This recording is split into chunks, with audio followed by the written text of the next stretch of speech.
Welcome to conceptual learning academy with MCQs on everyday science. आज मैं आपको screen पे दिखाई देने वाले क्वेश्चंस का एक्सप्लेनेशन के साथ आंसर देने वाला हूं और इसके अलावा मज़ीद इम्पोर्टेंट क्वेश्चंस के आंसर्स आपको फुल एक्सप्लेनेशन के साथ बताऊंगा। सो आप हमारे साथ इस वीडियो में आखिर तक जुड़े रहिए और अगर आप इनका पीडीएफ डाउनलोड करना चाहते हैं तो उसका लिंक डिस्क्रिप्शन में दे दिया जाएगा, वहाँ से आप फ्री में डाउनलोड कर सकते हैं। इसके अलावा आपके इल्म के लिए बताते चले कि ये एमसीक्यूज़ ऑन एवरीडे साइंस पे बनाए जाने वाले सीरीज़ का पार्ट 3 है। पार्ट 1 और पार्ट 2 ऑलरेडी अपलोड किए जा चुके हैं, जिनको आप कंसेप्चुअल लर्निंग एकेडमी के चैनल के प्लेलिस्ट में एवरीडे साइंस एमसीक्यूज़ में देख सकते हैं। तो चलिए वीडियो शुरू करते हैं, लेकिन वीडियो से पहले आपको रिक्वेस्ट की जाती है कि कंसेप्चुअल लर्निंग एकेडमी के चैनल को ज़रूर सब्सक्राइब करें ताकि हमारे आने वाले इंफॉर्मेटिव और एजुकेशनल वीडियोस आपको बर वक्त मिल सके। Question number 51, dash is the nearest star to our sun. जो हमारा सन है, सोलर सिस्टम का जो मेन स्टार है, उसका जो नियरेस्ट स्टार है उसका नाम क्या है? आपको पिक्चर में दिखाई दे रहा होगा। तो गिवन ऑप्शंस में से जो राइट आंसर है वो ऑप्शन नंबर ए है, प्रॉक्सिमा सेंटोराई। हमारे सन के नियरेस्ट स्टार का नाम प्रॉक्सिमा सेंटोराई है। Question number 52, dash is the most important effect of moon on earth. जो हमारी ज़मीन है उस पे जो चाँद का सबसे ज़्यादा अहम असर है या जो असरात है वो क्या है? तो जो गिवन ऑप्शंस है इसमें से राइट ऑप्शन नंबर डी है। ऑप्शन नंबर डी में है टाइड्स ऑफ द ओशन। जो समंदर में टाइड्स आते हैं ये मून का एक असर है जो कि इंतहाई अहम है ज़मीन के लिए। Question number 53, dash is the nearest regular galaxy to our milky way.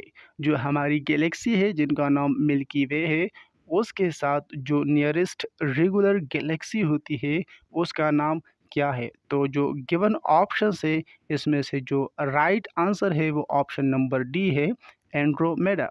जो हमारे गैलेक्सी मिल्की वे के साथ नज़दीक तरीन गैलेक्सी है उसका नाम एंड्रोमेडा है। क्वेश्चन नंबर 54 शुरू करने से पहले आपको रिक्वेस्ट करता चलूँ कि अगर वीडियो से आपको कुछ सीखने को मिले तो इसको लाइक ज़रूर कीजिए और हमारे चैनल कंसेप्चुअल लर्निंग एकेडमी को सब्सक्राइब करें। Thank you. Question number 54, Halley's comet is visible after every dash years. एक कमेट है जिसका नाम हेली है, ये हर डैश साल बाद नज़र आती है, मतलब कि विजिबल होती है। तो गिवन ऑप्शन में जो राइट आंसर है वो ऑप्शन नंबर ए है, 76। हेली कमेंट्स जो होती है वो हर 76 साल बाद विजिबल होती है। Question number 55, dash is the shape of the earth's orbit around the sun. जो और गिवन ऑप्शन है इसमें से जो राइट आंसर है वो ऑप्शन नंबर सी है, एलिप्स। जो अर्थ ऑर्बिट का शेप है, मतलब कि अर्थ जिस दायरे में घूमती है सन के गिर्द, उसका जो शेप है वो एलिप्स है। Question number 56, dash material accounts for the greatest percentage of the weight of the solid waste. जो गिवन ऑप्शन है इसमें से right answer option number B है, प्लास्टिक। प्लास्टिक मटेरियल ये ग्रेटेस्ट परसेंटेज रखता है सॉलिड वेस्ट में से, मतलब कि जो सॉलिड वेस्ट होते हैं उसमें से जो सबसे ज़्यादा प्लास्टिक पाया जाता है। Question number 57, example of primary pollutants is dash. जो प्राइमरी पोल्यूटेंट्स होते हैं वो जो गिवन ऑप्शन से इसमें से कौन कौन से प्राइमरी पोल्यूटेंट्स है? तो इसका right answer option number D है, all of these. SO2, NO2 और CO, ये तीनों ही प्राइमरी पोल्यूटेंट्स के एग्जाम्पल्स है। क्वेश्चन नंबर 58 में पूछा गया है, example of secondary pollutants is dash. जो गिवन ऑप्शन है इसमें से कौन कौन से या सारे के सारे सेकेंडरी पोल्यूटेंट्स है कि नहीं है? तो इसका राइट आंसर है option number D, all of these. जो स्मॉग होता है, जो O3 होता है और जो पेन होता है, ये तीनों सेकेंडरी पोल्यूटेंट्स के एग्जाम्पल्स है। Question number 59. Dash greenhouse gas is produced only through human activity and there is no natural sources of it. Green houses को तो आप जानते होंगे, तो जो गिवन ऑप्शंस है इसमें से कौन से ऐसे ग्रीन हाउस है जो ह्यूमन एक्टिविटीज़ के थ्रू पैदा होते हैं? तो इसका जो राइट आंसर है वो ऑप्शन नंबर डी है, हेलोकार्बन्स। हेलोकार्बन्स ऐसे ग्रीन हाउस है जो कि ह्यूमन एक्टिविटी से पैदा होते हैं। Question number 60. Dash is not an example of electromagnetic radiation. इस गिवन ऑप्शन में से कौन सा इलेक्ट्रोमैग्नेटिक रेडिएशन के एग्जाम्पल नहीं है? तो जो गिवन ऑप्शन है ऑप्शन ए, ऑप्शन सी और ऑप्शन डी, ये तीनों इलेक्ट्रोमैग्नेटिक रेडिएशंस के एग्जाम्पल है, लेकिन ऑप्शन नंबर बी जिसको अल्बीडो लिखा गया है ये इलेक्ट्रोमैग्नेटिक रेडिएशन की एग्जाम्पल नहीं है। Question number 61. Orbiting satellite system in Russia, which means lightning or news flash used for television broadcasting. It is a highly inclined elliptical orbit with apogee at about 40,000 km and perigee at about 1,000 km is called Dash system. तो question number 67 में Russian के जो orbiting satellite system है उसके बारे में पूछा गया है, और इसके जो ऑप्शंस है वो भी बहुत टेक्निकल है, मतलब इसमें स्पेलिंग की कुछ चेंजेस है, इतने खास चेंजेस नहीं है। तो इसमें से जो गिवन ऑप्शन है इसमें right answer option number A है, Molniya. Question number 62. Dash means the farthest distance from Earth a satellite orbit reaches, while dash is the minimum distance. तो ये क्वेश्चन 61 में ऑलरेडी कुछ ना कुछ डिस्कस हुआ है। इसका जो राइट आंसर है वो ऑप्शन नंबर ए है, अपोजी एंड पेरिजी। अपोजी एंड पेरिजी में फ़र्क ये है कि जब अर्थ से सैटेलाइट फार्थेस्ट डिस्टेंस मतलब कि ज़्यादा से ज़्यादा डिस्टेंस पे हो तो उसको अपोजी कहा जाता है, और जब कम से कम डिस्टेंस पे हो तो फिर उसको पेरिजी कहा जाता है। आप पिक्चर में भी पढ़ सकते हैं और देख सकते हैं। पिक्चर आपकी आसानी के लिए और समझ आने के लिए इस क्वेश्चंस के साथ दिए गए हैं। Question number 63. Dash is the heat transfer mechanisms associated with a burning log include dash.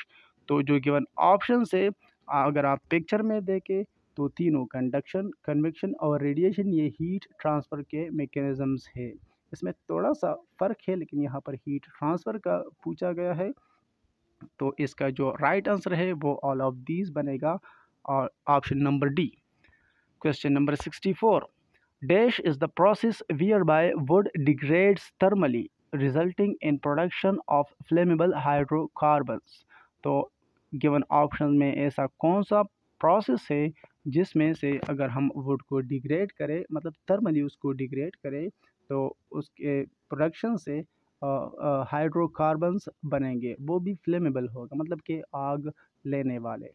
तो इसका जो राइट आंसर है वो ऑप्शन नंबर ए है, पेरोलिसिस। उस प्रोसेस को पेरोलिसिस कहा जाता है जिसमें वुड को डिग्रेड किया जाता है, वो भी थर्मली, और उससे हाइड्रोकार्बन्स की प्रोडक्शन होती है। Question number 65. Dash is not belong to the halogen family.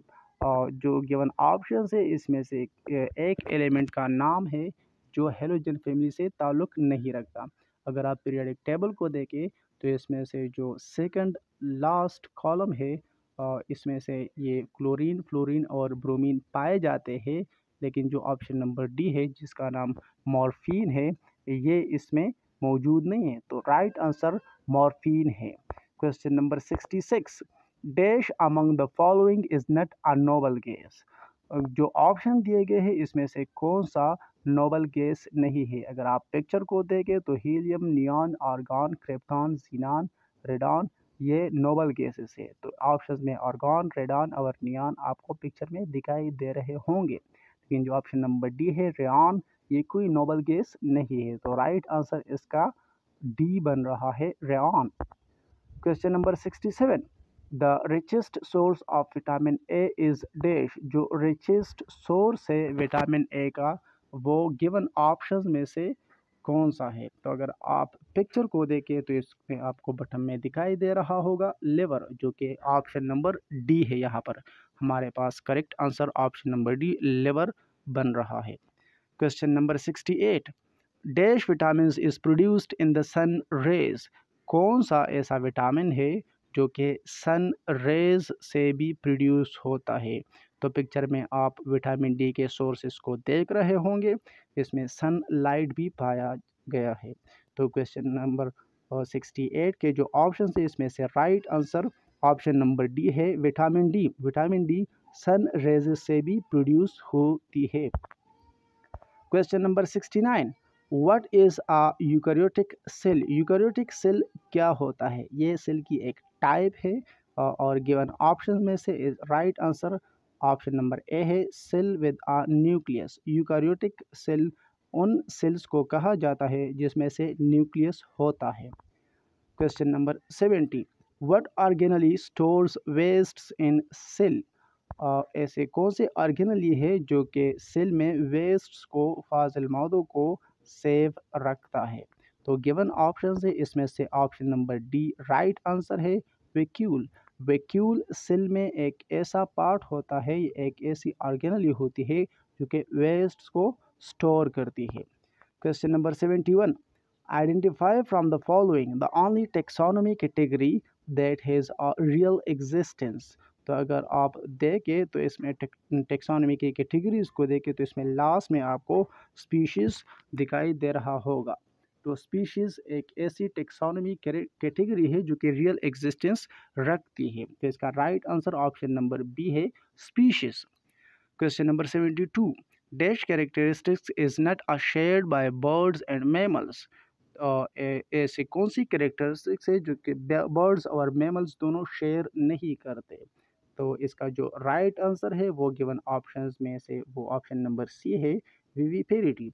अगर विविपेरिटी को आप जानना चाहते हैं तो पिक्चर में दिया गया है कि विविपेरिटी, ओविपेरिटी और ओइपेरिटी में क्या का फ़र्क है। तो ये पीडीएफ डिस्क्रिप्शन लिंक से डाउनलोड करके इसको आप जूम करके रीड भी कर सकते हैं और फ्यूचर के लिए सेव भी कर सकते हैं। Question number 73, most of the water in the alimentary tract is absorbed through dash।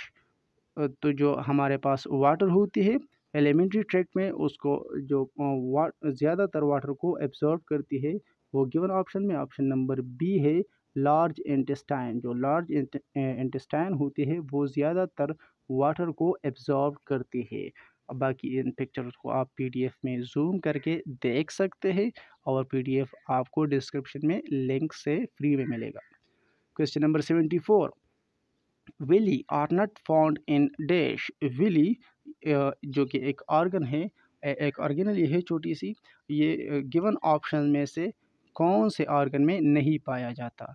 तो जो गिवन ऑप्शन में ऑप्शन नंबर बी है, स्टमक। स्टमक में विली नहीं होता, बाकी कोलोन, इलियम, जेजुनम इन तीनों में विली पाई जाती है। विली किस चीज़ को कहते हैं, तो स्मॉल इंटेस्टाइन में जो आपको पिक्चर दिखाई दे रहा है इसमें इसकी एक सपोजिशन के लिए दिखाई दे रहा है, विली इसको कहते हैं। Question number 75, a tooth is made up of a solid bony tissue known is dash. Tooth जो कि सॉलिड बोनी टिश्यू से बनी होती है, उस सॉलिड बोनी टिश्यू को क्या कहा जाता है। तो जो गिवन ऑप्शन है इसमें से जो राइट आंसर है वो ऑप्शन नंबर डी है, dentine. Dentine solid bony tissue होती है जिससे टूथ बना हुआ होता है। बाकी टूथ आप के पार्ट्स जो होते हैं उसको आप पिक्चर में देख सकते हैं।